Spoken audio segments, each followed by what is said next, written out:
உலகின் மிகப்பெரிய அமேசான் இந்தியாவில் மிகப்பெரிய மார்க்கெட்டை உருவாக்கி வைத்துள்ளது. இந்நிறுவனத்தின் தலைமையிடம் பெங்களூரில் உள்ள உலக வர்த்தக மையத்தில் அமைந்துள்ளது. இந்நிலையில் அமேசான் நிறுவனம் தங்களது அலுவலகத்தை பெங்களூரு விமான நிலையம் அருகே உள்ள புதிய கட்டிடத்திற்கு மாற்ற தயாராகி வருவதாக கூறப்படுகிறது. செலவுகளை குறைக்கும் விதமாகவும் வர்த்தகத்தை அதிகரிக்கும் விதமாகவும் இந்த முடிவு எடுக்கப்பட்டுள்ளதாக தகவல் வெளியாகியுள்ளது. அதாவது 2026ஆம் ஆண்டு ஏப்ரல் மாதத்தில் அமேசான் நிறுவனம் உலக வர்த்தக மைய கட்டிடத்தை முழுவதுமாக காலி செய்துவிட்டு புதிய கட்டிடத்திற்கு தங்களது அலுவலகத்தை மாற்ற திட்டமிட்டுள்ளதாக சொல்லப்படுகிறது.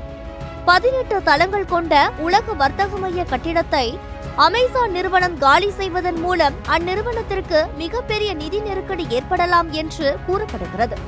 அது மட்டுமல்லாமல் தற்போதுள்ள இடத்திற்கு செலுத்தி வரும் வாடகையை விட 1/3 பங்கிற்கும் குறைவான வாடகையை புதிய கட்டிடத்திற்கு அமேசான் நிறுவனம் செலுத்த உள்ளதாகவும் தகவல் வெளியாகியுள்ளது.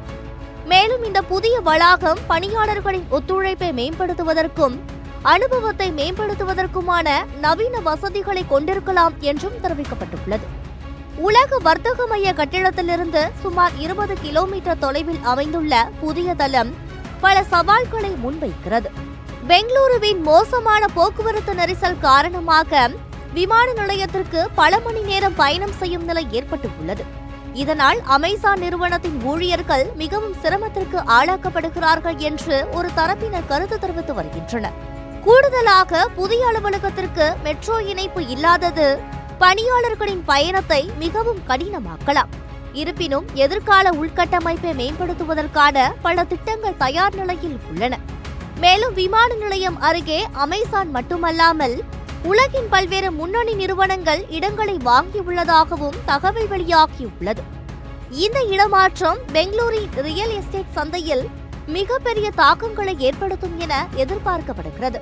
அமேசானால் காலி செய்யப்பட்ட பரந்த இடத்தை குத்தகைக்கு விடுவதில் பிரிகேட் என்டர்பிரைசஸ் சிரமங்களை எதிர்கொள்ளலாம்.